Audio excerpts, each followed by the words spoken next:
ഇന്നത്തെ +1 economics online ക്ലാസ്സിലേക്ക് എല്ലാ പ്രിയ വിദ്യാർത്ഥികൾക്കും സ്വാഗതം. ഇന്ന് നമ്മൾ ഡിസ്കസ് ചെയ്യുന്നത് ഇന്ത്യൻ എക്കോണമി 1950 ടു 1990 എന്ന രണ്ടാമത്തെ ചാപ്റ്ററിലെ 4ാമത്തെ ഭാഗമാണ്. ഇതിനകത്ത് നമ്മൾ ചർച്ച ചെയ്യുന്ന പ്രധാനപ്പെട്ട ടോപ്പിക്സ് സബ്സിഡിയുമായി ബന്ധപ്പെട്ട വാദങ്ങളും പ്രതികൂലമായിട്ടുള്ള വാദങ്ങളും, അതോടൊപ്പം തന്നെ 1956 വ്യവസായ നയം വളരെ വിശദമായിട്ട് ചർച്ച ചെയ്യുന്നു. വളരെ പ്രധാനപ്പെട്ട ഒരു ഭാഗമാണത്. അവസാനം വരെ കാണണം. നമുക്ക് ക്ലാസ്സിലേക്ക് പോകാം.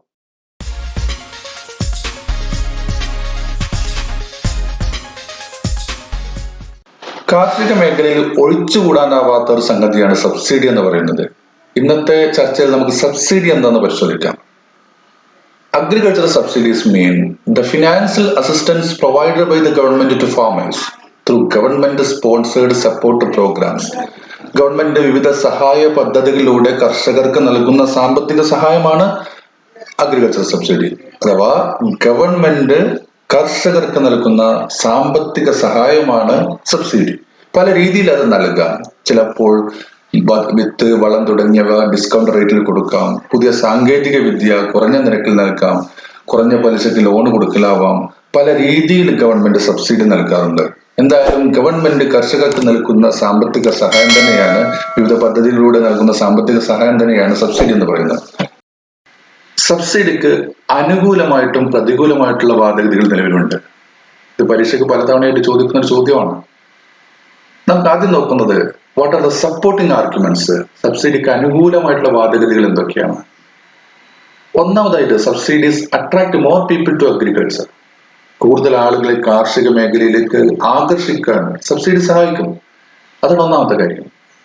രണ്ടാമത്തെ കാര്യം, subsidies encourage farmers to buy and test new technology.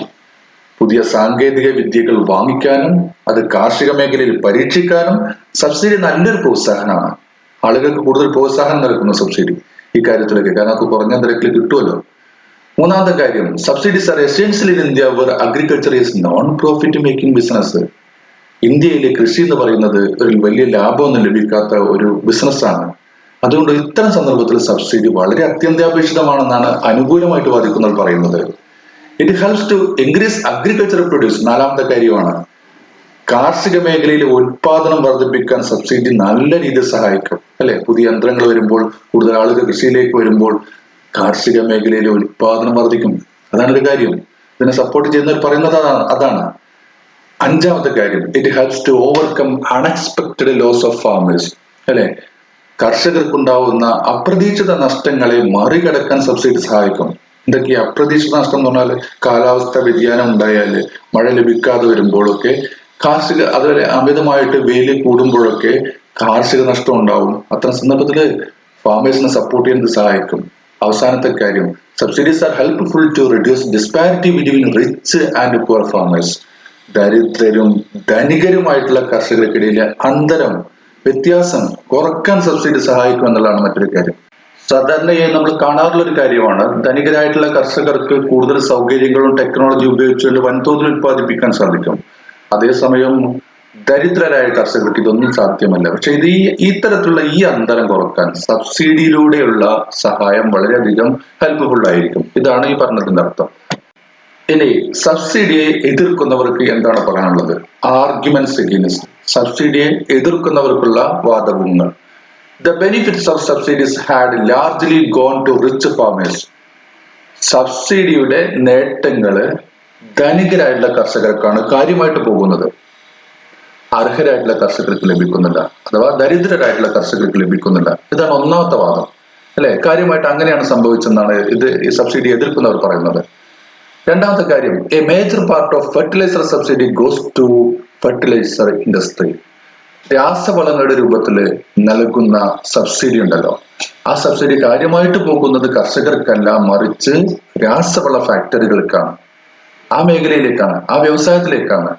ഒരിക്കലും അത് കർഷകർക്കല്ല കിട്ടുന്നത്. മൂന്നാമത്തെ കാര്യം, once the technology adopted subsidy need not be given.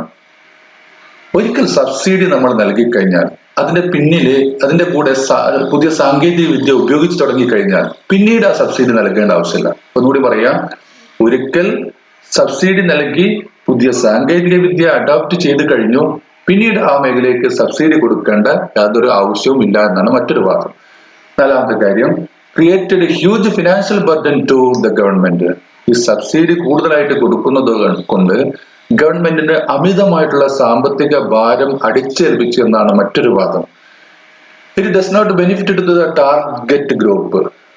അഞ്ചാമത്തെ വാദം ഇതാണ്, യഥാർത്ഥത്തിൽ ആരെയാണോ സബ്സിഡി കൊണ്ട് ലക്ഷ്യമിട്ടിരുന്നത്, ടാർഗറ്റ് ഗ്രൂപ്പ് ആരായിരുന്നോ അവർക്ക് ഇതുകൊണ്ട് യാതൊരു നേട്ടം ഉണ്ടായിട്ടില്ല. It does not benefited to the target group.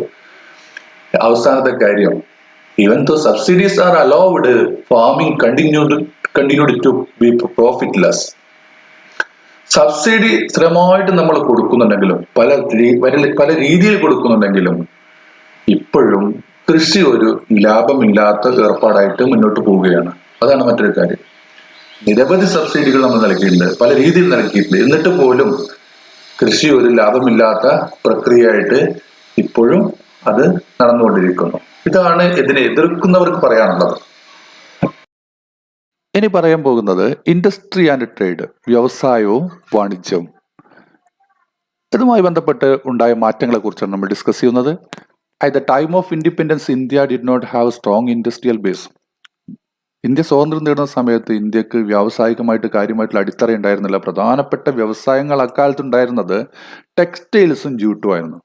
പരുത്തി, അതുപോലെ തന്നെ ചണം തുടങ്ങിയ വ്യവസായങ്ങൾക്കായിരുന്നു ചെറിയൊരു വളർച്ചയിലുണ്ടായിരുന്നത്. വ്യവസായ അടിത്തറ എന്ന് പറയുന്നത് വളരെ മോശമായിരുന്നു. അതുകൊണ്ട് തന്നെ ഇന്ത്യയിൽ വ്യവസായവൽക്കരണം ആരംഭിക്കുന്ന സമയത്ത് സ്റ്റേറ്റിന് അല്ലെങ്കിൽ പൊതുമേഖലയ്ക്ക് കൂടുതൽ പ്രാമുഖ്യമുള്ള വ്യവസായവൽക്കരണമാണ് തുടങ്ങി വെച്ചത്. സ്റ്റേറ്റിന് അല്ലെങ്കിൽ പൊതുമേഖലയ്ക്ക് പ്രാമുഖ്യമുള്ള വ്യവസായവൽക്കരണം. പൊതുമേഖലയാണ് നിയന്ത്രിക്കേണ്ടത്, ഗവൺമെന്റ് ആണ് നിയന്ത്രിക്കേണ്ടത് എന്നുള്ള രൂപത്തിൽ അല്ലെ. അതിനുവേണ്ടി അതെന്തുകൊണ്ടാണ് അങ്ങനെ ചെയ്യുന്നത്? അതിനൊരു കാരണം, ഒന്നാമത്തെ കാരണം, we adopted socialist pattern of society, our economic policy had a socialist bias. നമ്മൾ സ്വാതന്ത്ര്യാനന്തരം ഒരു സോഷ്യലിസ്റ്റ് പാറ്റേൺ ഓഫ് സൊസൈറ്റിയാണ് അഡോപ്റ്റ് ചെയ്തത്. ഒരു സാമൂഹ്യ സമ്പദ് വ്യവസ്ഥയുടെ രീതിയിലാണ് സൊസൈറ്റിയെ ക്രമപ്പെടുത്തിയത്. അതുകൊണ്ട് തന്നെ നമ്മുടെ എക്കണോമിക് പോളിസിക്ക് ഒരു സോഷ്യലിസ്റ്റ് ചായ്വുണ്ടാവും.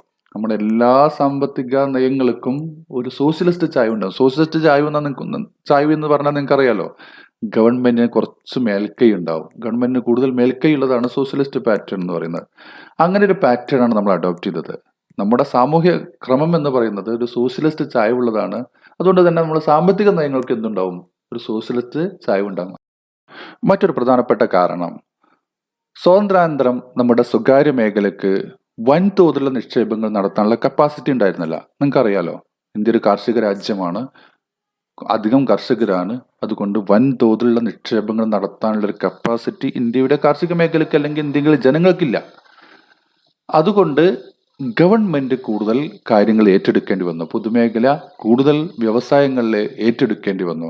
അപ്പോൾ അതാണ് നമ്മൾ ചുരുക്കി പറയാം. At the time of independence the private sector did not have enough resources for large investment. അല്ലെ, ഈ കാരണം കൊണ്ടൊക്കെ തന്നെ സ്റ്റേറ്റിന് കൂടുതൽ പ്രാമുഖ്യം കൊടുക്കേണ്ടി വന്നു, പൊതുമേഖലയ്ക്ക് കൂടുതൽ പ്രാമുഖ്യം കൊടുക്കേണ്ടി വന്നു.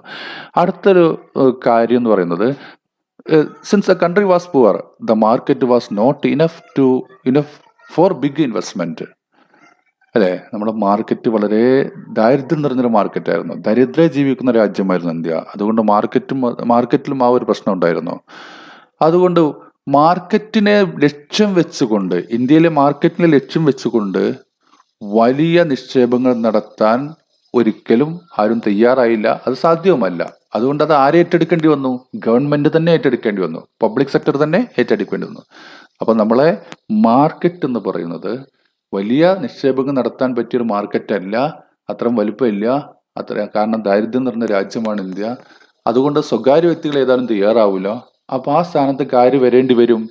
ഗവൺമെന്റ് തന്നെ വരേണ്ടി വരും. ഈ കാരണങ്ങൾ കൊണ്ടതൊക്കെ തന്നെയാണ് വ്യാവസായിക മേഖലക്ക് കുറച്ചും കൂടിയും ഒരു വ്യാവസായിക വൽക്കരണം എന്ന് പറയുന്നത് കുറച്ചും കൂടിയും പൊതുമേഖലക്ക് പ്രാമുഖ്യം കൊണ്ടുള്ള ഒരു പ്രക്രിയ. അടുത്ത ഒരു ടോപ്പിക്കിലേക്ക് വരുമ്പോൾ, ഇൻഡസ്ട്രിയൽ പോളിസി റെസൊല്യൂഷൻ 1956, 1956 വ്യവസായ നയം, IPR, ഇൻഡസ്ട്രിയൽ പോളിസി റെസൊല്യൂഷൻ ചുരുക്കി നമുക്ക് ഇങ്ങനെ പറയാം, IPR 1956.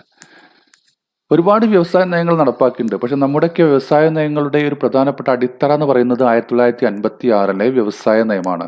അതുകൊണ്ട് ഇത് വളരെ ഇമ്പോർട്ടൻ്റ് ആണ്. ചോദ്യപേപ്പറിൽ നിരവധി തവണ ഇടം പിടിച്ചിട്ടുള്ളതാണ്, ഇപ്പോഴും ഇടം പിടിച്ചുകൊണ്ടിരിക്കുന്നു. നമ്മൾ പ്രധാനമായിട്ടും അഡോപ്റ്റ് ചെയ്തൊരു പ്രിൻസിപ്പിൾ എന്ന് പറയുന്നത്, ഒരു തത്വം എന്ന് പറയുന്നത് കമാൻഡിങ് ഹൈറ്റ്സ് പ്രിൻസിപ്പിൾ ആണ്. Commanding height principle. എന്താ കമാൻഡിങ് ഹൈറ്റ് പ്രിൻസിപ്പിൾ എന്ന് പറഞ്ഞാൽ വെച്ചാൽ പ്രധാനപ്പെട്ട ബേസിക് ആയിട്ടുള്ള വ്യവസായങ്ങളൊക്കെ, ബേസിക് ആൻഡ് കീ ഇൻഡസ്ട്രീസ് ഒക്കെ ഗവൺമെന്റിന്റെ അല്ലെങ്കിൽ സ്റ്റേറ്റിന്റെ കൺട്രോളിലായിരിക്കും. അതാണ് കമാൻഡിങ് ഹൈറ്റ്സ് പ്രിൻസിപ്പിൾ എന്ന് പറഞ്ഞാൽ. അതാണ് നമ്മൾ വ്യവസായ നയത്തിൽ പൊതുവെ ഫോളോ ചെയ്തത്. കമാൻഡിങ് ഹൈറ്റ് പ്രിൻസിപ്പിൾ എന്ന് പറഞ്ഞാൽ പ്രധാനപ്പെട്ട അടിസ്ഥാനപരമായിട്ടുള്ള വ്യവസായങ്ങളൊക്കെ അല്ലെ, ഇപ്പോൾ ഇരുമ്പുരുക്ക് അതുപോലെയുള്ള കാര്യങ്ങളൊക്കെ പ്രധാനമായിട്ടും ഗവൺമെന്റിന്റെ നേരിട്ടുള്ള നിയന്ത്രണത്തിൽ അല്ലെങ്കിൽ സ്റ്റേറ്റിന്റെ നേരിട്ടുള്ള നിയന്ത്രണത്തിൽ വരുന്ന ഒരു രീതിയാണ് കമാൻഡിങ് ഹൈറ്റ് പ്രിൻസിപ്പിൾ. ഈ 1956 വ്യവസായ നയം വ്യവസായങ്ങളെ മൂന്നായിട്ട് തരംതിരിച്ചു. 3 കാറ്റഗറീസ്, മൂന്നായിട്ട് തരംതിരിച്ചു. അതിൽ ഒന്നാമത്തെ കാറ്റഗറി എന്ന് പറഞ്ഞാൽ industries exclusively owned by state.